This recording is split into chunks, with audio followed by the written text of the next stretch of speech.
Good morning, one and all. I hope you're all good. I hope you're all well. Welcome to your Cockerel Doodle Doo morning Spurs show. Just the three of us today, but we have a debut. We have a very dear friend of mine who I've reconnected with, and I'm very happy to welcome to the channel. Darren, how are you, buddy? I'm not too bad, mate. How are yourself? All good, all good. It finally got you on the channel, which is great. Johnny, partner in crime, how are you, brother? I'm all right.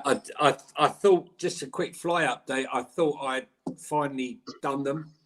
I bought a specific fly spray. They said guaranteed to do them. Waiting for them to gather around the cup. Sprayed them to death. Nothing. These are hardened flies. These are hardened fruit flies. They're still here. I'm hoping the cold weather comes. I never thought I'd wish for cold weather, but hopefully they'll be gone soon. I'll give you a fly update next week. You don't know what cold weather is. I'm going back to cold weather. Let's see how they survive in Canada in -30 in December and January. I don't think they'll do well. Before we get into the show, just our normal housekeeping. A good morning to everyone in the chat. So good morning to DJ Green Alert, Amir Achi, Israel Uncovered. Good morning. Crossbone, the Gaming. Kuva is in the house. Daniela, good morning. Simon D. Tigaro is in the house. Simon is going full kit wanker apparently on Sunday at home, and fair play to you. If now's not the time to do it when you're at home, why not? The enjoyment that Mark in Australia, big up. That's including the socks apparently. Just a harmless potato. Listen, it's good times, like you and I have said, Johnny. If someone's going to sit at home in the North London derby, I wouldn't recommend going to the North London derby, full kit wanker. But if you're in your home, crack on, enjoy.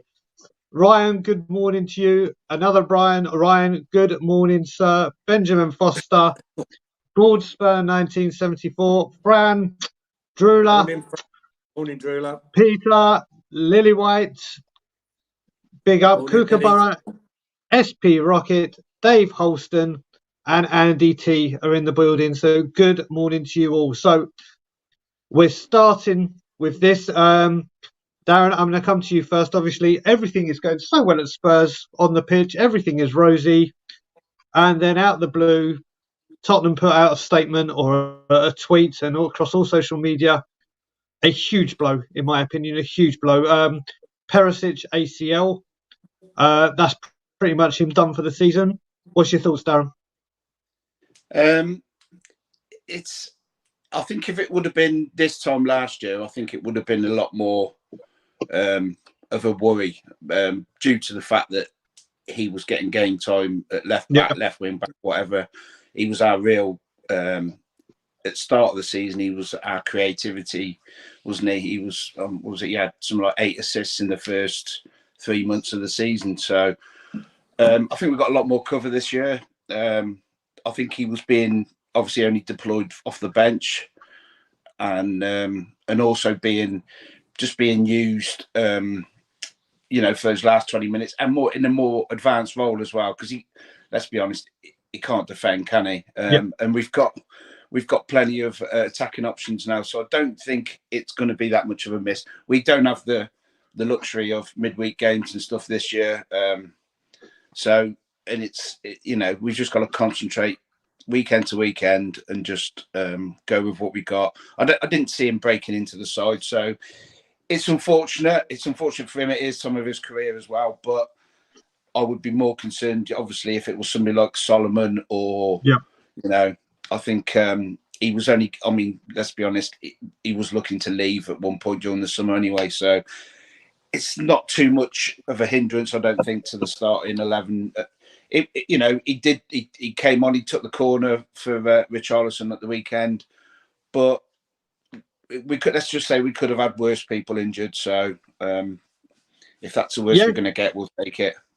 You're right on that part. I mean, for me, off the bench, the set pieces and the crossing that's a massive loss for us. Johnny, you and I spoke about this yesterday on another channel. Your thoughts on Perisic? Listen, Perisic last season, people were giving him so much grief, right? Because Conte was making him play at 33, nearly 34 years of age as a wing back when the guy had played all his career as a winger. He's one of the great left wingers of the world. I mean, he's played in World Cups. He's numerous times. He's on another level. I'm sorry. I mean, Solomon, Johnson. None of them can hold a candle to his delivery and to his career. Not even in the ballpark. I mean, I was reading you a stat yesterday. I mean, last year 11 assists and 1 goal from playing left wing back. And I was reading a stat yesterday that since the start of last season, no Spurs players provided more assists than Perisic. His 13 big chances created are also more than any other player. His 53 chances created ranked joint third amongst all players.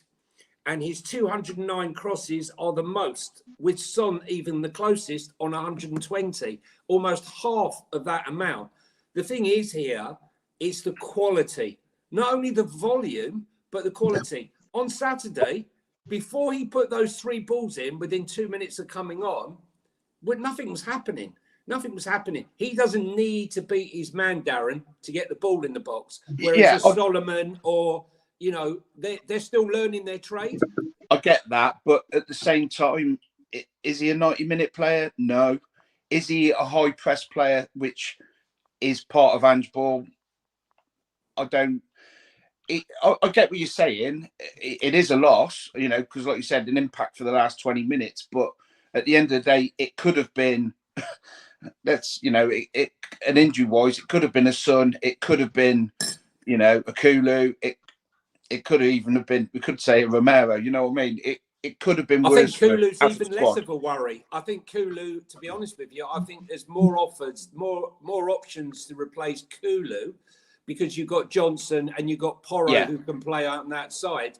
But as for people whipping the ball in on that side, Son hardly puts the ball in from that side. No, I get that. And I think that's the problem, Johnny, isn't it? That's the problem, guys. What like you said, Richarlison had a huge impact from the bench. I think Perisic is someone that you can say on that bench that if we need to get crosses in, or we need corners to be delivered, or if you're looking at your bench, I think the very first person you look to, if that's the sub, is you look no further than Ivan Perisic. But now we've got to look at it. Who steps up? I don't have Collins in the chat, but obviously he's a big fan of Brennan Johnson. Can he do a job on the left? Is it time? Is it okay? Darren, let me come to you on this. What is your thoughts so far on Bryan Gil? Is Bryan Gil an Ange player? And do you reckon now is his time when he comes back from injury to try and seriously get a first team place? My opinion of him is I like him. I think he's going to be. He needed, and he still needs to build. Put a bit of beef on, and make himself a bit stronger on the ball. But technique and everything he's got in abundance. When he's coming back, we still don't know, do we? I don't know the ins and outs. Well, he had that operation, Darren, on his moustache, and he's still in recovery. I mean, I know it's whether he can adapt. It's whether he can adapt to the Premiership, for 90 minutes. He's never done it in a 90-minute game for us in the Prem, has he? Let's be honest. So, agreed. I like him. He's a great addition for the keeping the squad and watching build. But we do this too many times with these kids. We've had it. Pritchard's. I go back to Andy Carroll. Tom Carroll. We've had so many of these youngsters, and they're good. They're technically good, but they're not strong enough. And this is what we need. I think we need to stick with what we're doing at the minute. I'm happy with what I'm watching, and I'm not going to panic. I'll let Ange decide, and he's the man. So, Johnny, left wing option now. Who are you looking at? No, listen, Bryan Gil. I actually think Bryan Gil is actually tailor-made for Ange's system in the sense that what he likes, what Ange wants, is wingers that are one-on-one, who hug the touchline and take their man on, like Jota at Celtic. He's always had those type of players. And excuse me, I hear what you're saying about Gil. But David Silva, I remember when he came, people said he would never make it. It's too slight. I remember when Luka Modric came, they said, you know, he's a wafer. He'll never survive in the Premier League. I think I might have been one of them, actually, like you, Darren. You know, when you're looking at, you know, some of the Tom Carrolls and other lightweights that we used to produce. The thing is, will he be given time to do it? He had a great game. He came on typical Conte, had a great game against Palace. I was just about to say that. Yeah, and then they got rid of him.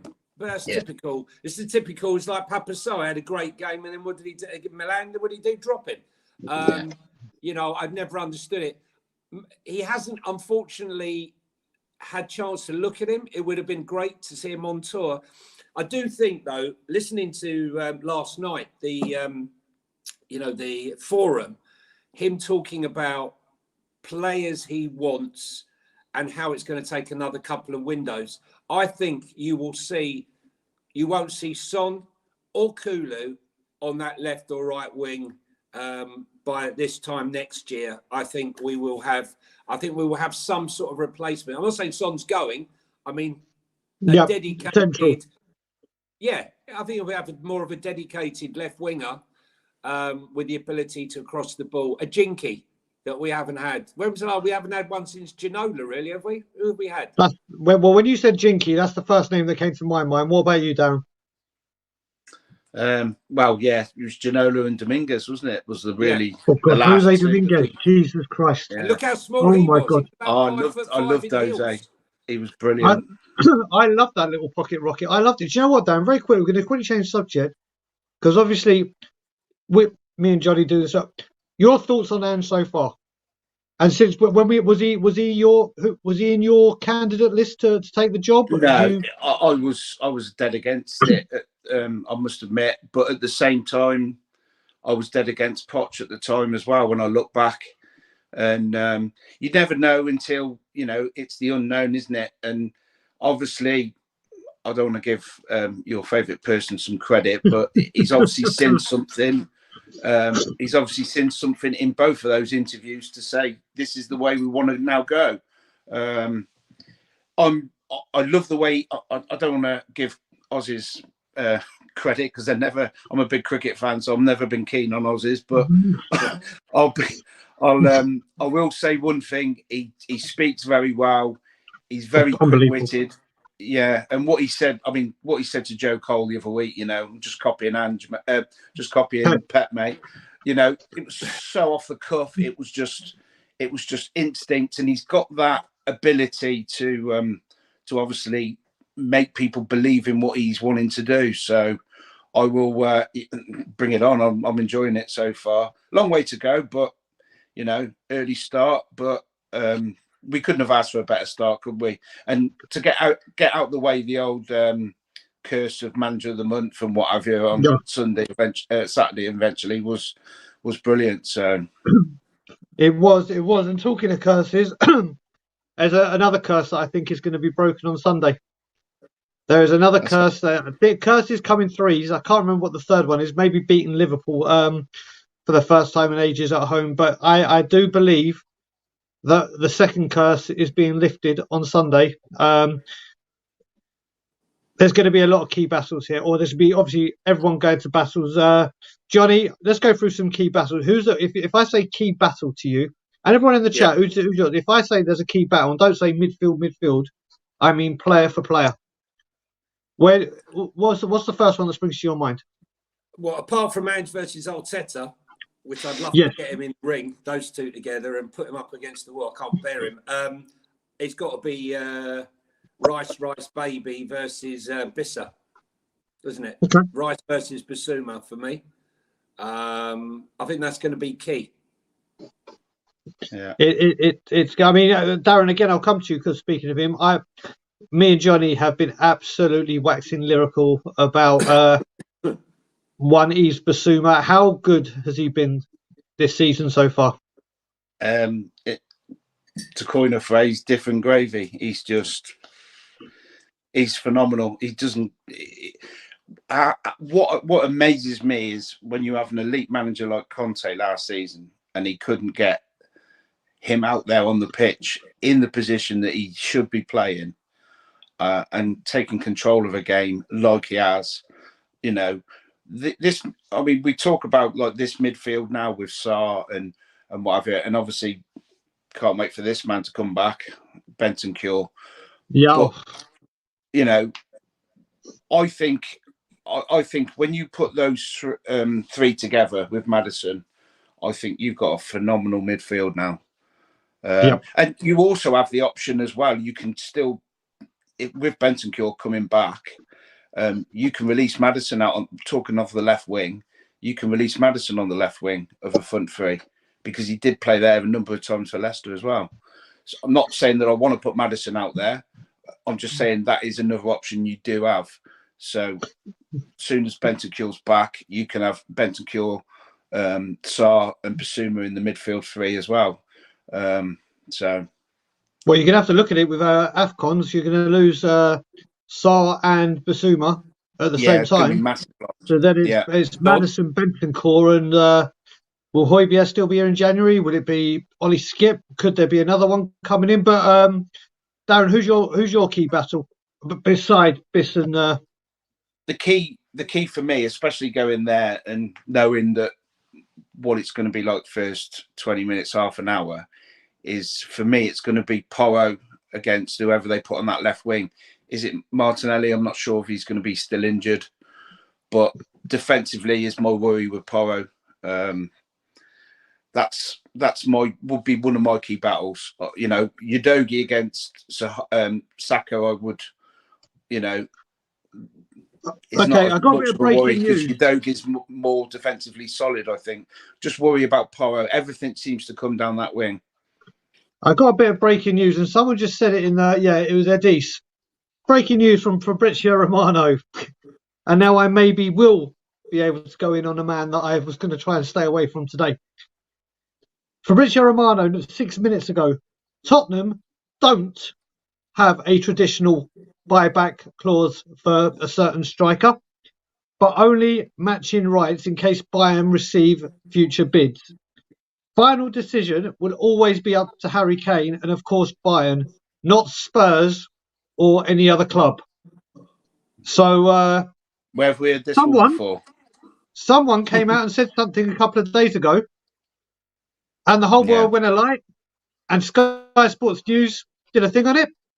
Oh, this show's just taken a turn down Levy Avenue, and I love it. He quickly say, he said exactly the same with Bale. If you remember when Bale went to Madrid, he came out then, Levy, and said, we have the buyback clause. And everybody was like, oh, really? Oh, that's interesting, blah, blah, blah. And obviously there was no buyback clause. No, there was a special relationship, remember, Darren? There was a special relationship. Special relationship. We give them everybody, and we get their reserve scraps. I mean, look, we're going to talk about this now. Johnny, obviously, this news has broke out. It's been what? Should we do the Arsenal? Should we do the key battles and then do that at the end? What do you think? Yeah. Okay. We'll you can't wait to talk about Levy, can you? Yeah. I just want to try and keep Bryan on track. Yeah, we've got to. I completely. I've got, mate. If people can see my head right now, I am steaming like a kettle. I am. See it from your eyes. Okay, so What's your key battle? My key battle. Someone mentioned it. Out of the ones that you two hadn't said is it's Destiny versus Saka. That Drew said and a few others. This man, Saka, who apparently, according to Arsenal fans, hasn't been to his best compared to last season. But obviously, I think he played a blinder last night from what I was hearing. I didn't watch their game. I think he is Destiny. I currently think right now is the best left back in the league, bar none. Defensive wise, we've seen what he can do. Attacking wise, Johnny, you and me were at Burnley together. Darren, was you at Burnley? No, I know you go everywhere. Okay, good mate. But so when we had that 15 minutes of bad play, the way that game changed is Destiny Udogie took the ball from his left back and ran halfway up the field, and that galvanised the squad. And you just have to look at what he did against Sheffield United. He did exactly the same against Burnley to set up Maddison. I don't think people know what the hell to do with Destiny Udogie. I can never say his name right. I give it about 15 different... Udogie. I'm just going to... Do you know what? I keep saying to people, just say Destiny. You can't get that wrong. It is Destiny is the top, isn't it? It is Destiny is to go right to the top because we are going to... If he carries on, and I know it's easy, only 3 or 4 games in, but it'll be gone by everybody 22, 23. Yeah, everybody kept tabs on him last season. Every Udinese game, he's scored again or he's assisted again. It's it. My son especially, he's always he knows all these players across the country, across the world. And I'm like, how's he doing? He's like, my lad was like, he is going to be some footballer. And I can see, and everybody was saying it at the weekend, you're going to see a big money bid coming for him in a couple of years. City are going to want him. Real Madrid are going to want him. They're all going to be after him. I just don't see anything but the top for him. I really don't. If he keeps going in the trajectory he's going, the size of him for his age is phenomenal. He's massive. Yeah. He's absolutely massive. I've got to say, Paul, what I will say with this as well, someone has sent me this. He was on Bloomberg. I don't know if it was today, yesterday, whatever. And he said, I've always said if a bid comes in, we're more than happy if it's okay with the 30,000 shareholders. And then he said, bids have come in for all over the world, but none of them have appealed to us. So yeah, he's apparently been open to this for years, but obviously every time anyone comes forward, whether it's a good deal for the club or not, it just hasn't materialised. But right, let's talk about the man I hate to love or love to hate. Just to say, on we've moved off the Derby. I said if we do sell Destiny, we have got, it won't be a problem because we got cheese strings as backup, cheesy hamstrings. Weetabix, just add milk, as I call him. Yeah, and I called him cheese strings. Those things. I take it you're talking about Sessegnon, yeah? Yeah. How did you crack the code, Darren? How did you crack the code? We thought we were going under the radar, making it so. Don't even go there with him, with me. Oh. Everybody keeps saying, "Oh, there's a player in there." I'm like, where? Where? I just don't see it. He's there. When we talk, behind you. Go back to what I said earlier about weak players. Not physically strong enough and etc. Lasting 90 minutes. The guy's got papier-mâché for hamstrings, hasn't he? He's just, it's ridiculous the amount of injuries. And I feel for him to a degree, but you've got to have that mentality to, Did you see him turn up, Darren, for pre-season training? No, I didn't. No. Well, when I saw him, I didn't post it because it wasn't politically correct. In this 21st century. I was going to say he looked like he'd been camped out at Mackie D's. I mean, honestly, he looked bloated. He looked bloated. He did not look like a guy who had been injured, who had done everything he could to be fit for the season ahead. And sure enough, boom, he went again. He'd been camping out with Ndombele, I expect. Well, no, you know what it was? I was one of those, Darren, that used to say there's a player in Sessegnon. Then I arrived from Toronto to London on November the 9th, I think it was. And on that very same day, I drove up with Benenson from We Are Tottenham TV to last season's Carabao Cup defeat to Forest. So literally touchdown, landed, met them, drove to Nottingham. And he was shocking. He was absolutely shocking in that game. And he tried to pretend he had an injury and then eventually just got subbed off because he was so poor. And ever since then, I was like, nope. He was just another bad buy. Do you know what? I'm going to try and keep away from speaking about Levy. I'm going to try because I can feel my blood boiling and it's not the right time for my blood to be boiling. Yeah, it really isn't. Another day. Yeah, another day. So, Darren, listen, what we will do is, obviously, people won't know you've been a season ticket holder for God knows how many years, home, away. Let's talk about your favourite moment, or a few favourite moments when you've been to the Emirates. Favourite moment, obviously, has to be coming back from 2-0 down to win 3-2 is obviously top there. But when Aaron Lennon scored in that 4 each and I didn't go to that one, funnily enough, but I was living at home with my parents then, and everybody leaves the house because they know what noise is going to be when I'm watching. And I actually remember, we pulled. I think it was Genus who got the The third to make it 4-2. 4-3. He made it 4-3. Yeah, and I went to the fridge, got a beer. I thought at least we've not been disgraced here. And I've opened this can of beer up, and as we've scored the fourth, when Modric hit the post, didn't he? And it come back out Lennon, and I just I did a Klinsmann dive and got a carpet burn across my belly, my chin, everything. I just went absolutely mental around the house. So that has to be, I know it was only a draw, but that's my favourite one from the Emirates. The best thing about that, do you remember back then? That's when Sky used to do like the fans commentary as well, and they used to have a Spurs and Arsenal fan or whatever. Those two for that game, when he was taking his shirt off and running and jumping all over it, that was incredible. Johnny, was you at that 4-4? I wasn't at the 4-4. I'm not sure if I was at the 4-4. Sometimes I'd hard stride to remember which games I was at and which games I was. Listen, the home games I was at. I mean, the funny thing is there's certain games that I remember. Tottenham beating Arsenal 5-0. I think it was 83, 84. I remember that game. I remember 5-4, 2004. That was at home as well, wasn't it? 5-4 was at home, yeah. I watched that game in Israel. I watched that game in Israel with an Arsenal fan. The worst game, I think the worst ever game, if you're looking at history, the worst ever game, Spurs Arsenal, would easily be 71 when Arsenal came to us and won the title at the Lane. 71. That was. They never mentioned that. Funny enough, they never mentioned that one, do they? They never. You two, favourite goal at the Emirates? Whether you've been there or not. At the Emirates. Let's see if someone picks my goal.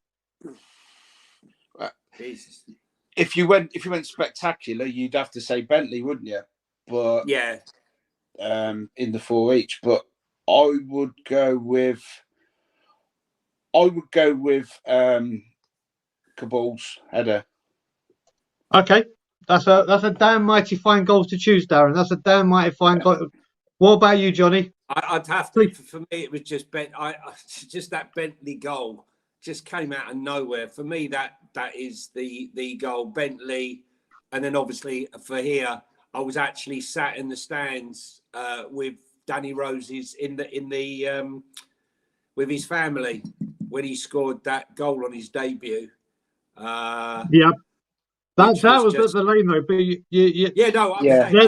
there's a connection with us with Danny Rose, good old Nigel, good old Nigel, who is a friend of Darren, his dad and mine. Good old Danny Rose's dad is a top man. But Joe, I thought one of you would say it. My favourite goal at the Emirates, and I was watching it in Toronto. God bless Dele Alli. Yeah, that goal in the Carabao Cup with the through ball from Harry Kane. That finish was just a highlight of what he could do. And I'll tell you what, I'm going to take very quickly. He went back and did the 2-0, a bit like what Theo Walcott had done on the stretcher. And that's was like a little bit of payback, wasn't it? Yeah. Oh, mate, it was brilliant. Good back in the day. And do you know what? I just want to talk something non-Tottenham because Dele Alli just reminded me. I've seen people. I saw someone tweet it, and it was right. And it's like Jude Bellingham right now is what our Dele Alli was, but I think Jude Bellingham. No, it's well ahead. No. I'm saying at this age right now, he was the pinnacle of English youth. But I think and we could have had him. I hate to tell. And guess what happened there? But how good is Jude Bellingham right now? Class. He's from only up. Go on, Darren. He only comes from up the road from us, Starbridge, so it's 20 minutes away. He's from the blue half of Birmingham, and Yeah. He's well grounded. His brother has just gone up to Sunderland from Birmingham. Joe. Yeah. Joe, yeah. And but just it's a proper footballing area as well. It's, and when I say, like, if you can cope with life and have the right mentality, you come from somewhere like that area, south of Birmingham and whatever. He is he's destined. I mean, his value now, he's probably worth more than Birmingham City, the club he supported all his life, and that's crazy football is. He was, and I'm not knocking Birmingham there because I've got a soft spot for Blues, but I was saying, Darren, when someone alerted me to him, and I watched a couple of Birmingham games, him in the Championship, and he came on, and I just, you couldn't believe he was 16 and playing. But it was, even then, you could see he was years above his age. And the way he spoke, like his father, he's a policeman, has done an incredible job on him. The only player for me who is near him is the player who played last night, who's England should have got, which is Musiala, right, for Bayern Munich. I don't know if you watched that last night again. Yeah. He was, the kid is just unbelievable. I've just been raving about him. I thought he was going to be in England. I thought England were going to get him. Could you imagine Musiala? He's German international now, isn't he? He's German now. Yeah, but he could have easily played for England. If you'd have put Musiala and Bellingham together, only Gareth Southgate could have ruined those two. Yeah. Right? Because they are just two incredible talents. Incredible. They are. Right, it's going to be a shortened show today, but Darren, I want to talk a bit about, obviously we have some memorabilia in the background, and one of the great things Darren does, and do you know what? How far? Just very quickly, how far is Somerset from you? It's quite a way away, isn't it? Somerset, it's about an hour's drive. Okay, because I've got a very good friend. I think he may be in the chat, Mark. But the reason I say that, I don't know if Mark Cousins in the chat. He loves Legends Nights, and obviously you do a lot of Legends Nights. Who have you had, and who have you got coming up? Oh, who have we had? How long we got? I started with Mickey Hazard and Graham Roberts. I've done the General. I've done Phil Beale, Alan Gilzine, bless him, which was fantastic to have. Gilly, have Gilly obviously before he passed. Terry Naylor, John Pratt, Chivers, Beale, Alfie Conn, Glenn Oddle, obviously the skipper as well, Stevie P. Anyone big though, Darren? Anyone big? Famous? Ledley King. The list was on. I've had some good nights.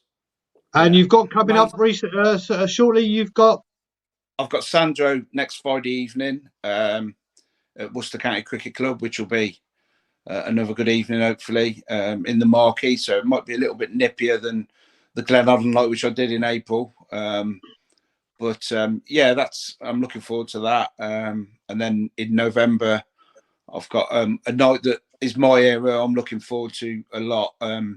Paul Stewart and Paul Walsh, which Walshy was, when you talk about wingers that used to run at people, him and Paul Allen, I used to, everybody loved Gaza, and rightly so. But I love Paul Walsh, Paul Allen, and Stewie. And Stewie, you talk about great goals. I always remember Stewie's goal of the season goal that he scored against Coventry.